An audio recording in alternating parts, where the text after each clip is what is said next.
నిన్న తూర్పుగోదావరి జిల్లా వేమగిరిలో game changer Ram Charan నటించినటువంటి భారీ చిత్రం విడుదల సందర్భంగా ప్రీ ఈవెంట్ ఫంక్షన్ జరిగింది. దీనిలో చిత్ర నిర్మాతలు దిల్ రాజు గారు, చిత్ర దర్శకులు శంకర్ గారు, ఇంకా చాలామంది సినిమా ప్రముఖులు దానిలో పాల్గొన్నారు. వారితో పాటు జనసేనకి, తెలుగుదేశానికి చెందినటువంటి నాయకులు, ముఖ్యంగా డిప్యూటీ సీఎం పవన్ కళ్యాణ్ గారు అతిథిగా పాల్గొని ప్రసంగం చేశారు. చాలామంది వక్తలు తమ అభిప్రాయాలను ఈ ఫంక్షన్ ద్వారా వ్యక్తం చేశారు. ముఖ్యంగా చాలామంది వక్తలు పవన్ కళ్యాణ్ గారిని అద్భుతంగా పొగిడేటటువంటి కార్యక్రమం కూడా చేశారు.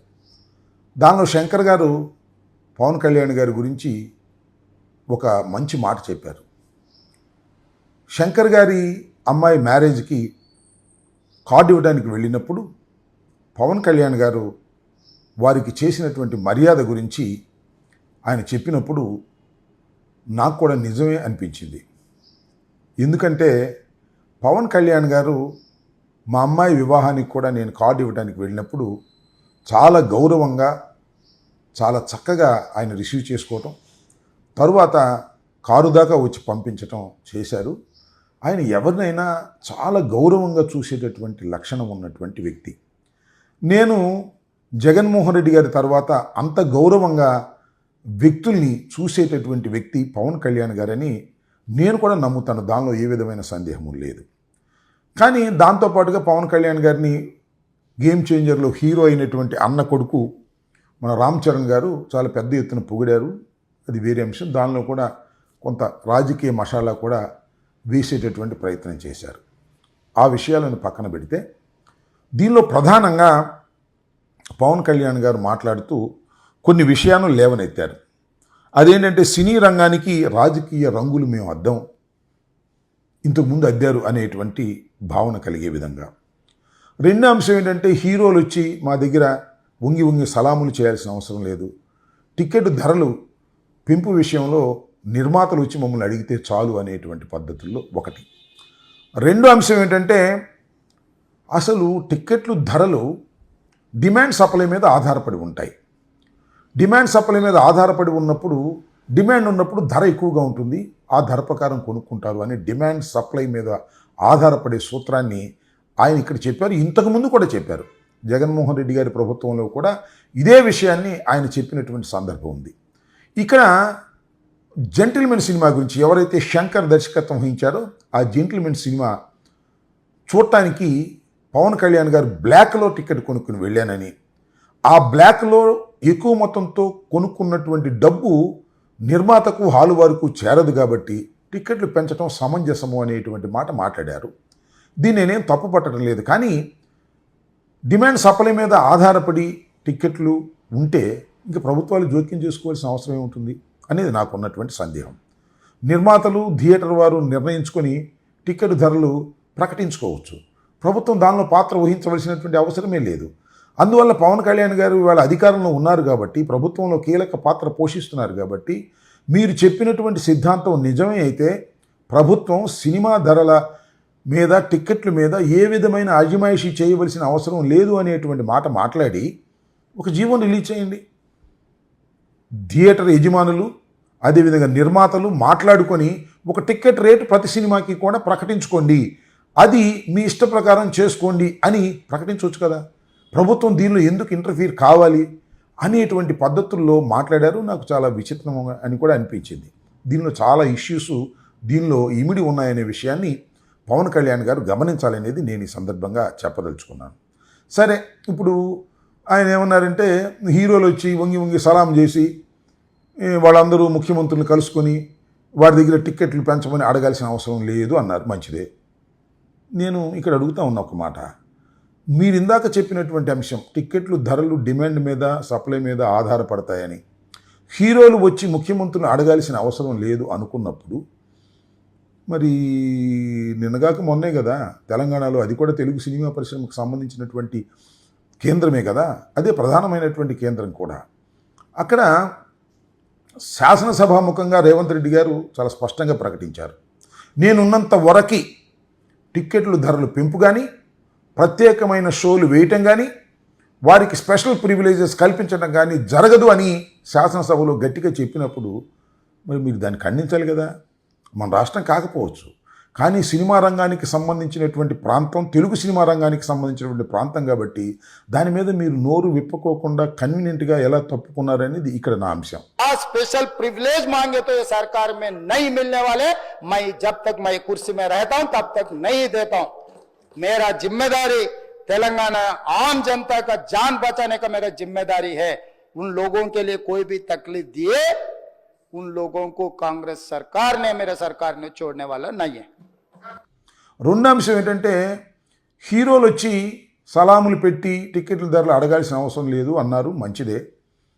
మరి ఒక తోటి హీరోని అరెస్ట్ చేసి ఒక రాత్రంతా జైల్లో పెడితే దాన్ని కనీసం ఖండించడానికి ఒక హీరోగా, రాజకీయాల్లో ఉన్నటువంటి వ్యక్తిగా, ఉప ముఖ్యమంత్రిగా మీరు నోరు విప్పి మాట్లాడడానికి 27 రోజులు ఎందుకు పట్టింది అనేది నాకు ఇక్కడ పాయింట్. పోనీ 27 రోజుల తర్వాత అయినా అరెస్టు అన్యాయం అని చెప్పలేదు. రెండో విషయం ఏంటంటే, రేవంత్ రెడ్డి గారిని పొగిడేటటువంటి కార్యక్రమాలు చేశారు.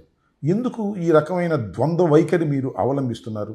మీరు సూటిగా మాట్లాడే వ్యక్తిని, నిరభ్యంతరంగా, నిర్మోహమాటంగా, నిర్భీతిగా మాట్లాడే వ్యక్తి అని మీ వాళ్ళందరూ చెబుతూ ఉంటారు కదా.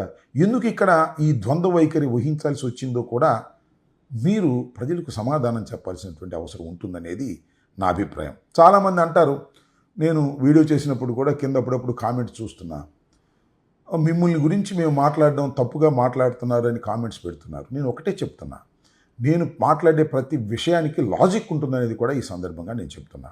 పవన్ కళ్యాణ్ గారు నిర్మోహంగా మాట్లాడే వ్యక్తి అనేది కూడా నాకు తెలుసు.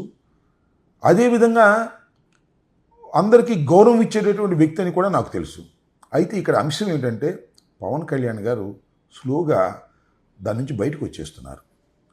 కుట్రలు కుతంత్రాలతో సమయానుకూలంగా మాట్లాడే ధోరణికి వచ్చేస్తున్నారు. దానికి కారణం చంద్రబాబు నాయుడు గారి యొక్క సాన్నిహిత్యం. అందువలన కొన్ని మాట్లాడవలసినటువంటి సమయంలో నిర్భీతిగా మాట్లాడలేకపోతున్నారు అనేది నా ఉద్దేశం. ఇక్కడ ఖచ్చితంగా కూడా దాన్ని నేను నమ్ముతున్నాను. చంద్రబాబు నాయుడు గారితో సహవాసం చేసిన తర్వాత స్లోగా ఆయన ఒరిజినల్ క్యారెక్టర్ని పక్కన పెట్టేసి రాజకీయంగా ఇవాళ ఆయన తగ్గటం, పెరగటం ఇలాంటి కార్యక్రమాలు చేస్తున్నారు. ఇది ఆయన క్యారెక్టర్కు భిన్నమైనది, కొత్త క్యారెక్టర్ని ఆయన సంతరించుకుంటున్నాడనే విషయాన్ని అభిమానులు గమనించాలి. ఏదో రాంబాబు గారు సందర్భోచితంగానో సందర్భం లేకోకుండానో పవన్ కళ్యాణ్ గారిని విమర్శిస్తున్నారు అని దయచేసి అనుకోవద్దు. ఉన్నది ఉన్నట్టుగా మాట్లాడేటటువంటి ప్రయత్నం నేను చేస్తున్నాను. అంతేకాదు, మరొక అంశాన్ని కూడా ఇక్కడ నేను మనవి చేస్తున్నా. ఈ ఏదైతే పుష్ప సినిమా వివాదంలో పవన్ కళ్యాణ్ గారు కుట్రపూరితంగా వ్యవహరించారనే దానిలో ఏ విధమైన సందేహము నాకు లేదని కూడా ఈ సందర్భంగా చెప్తున్నా.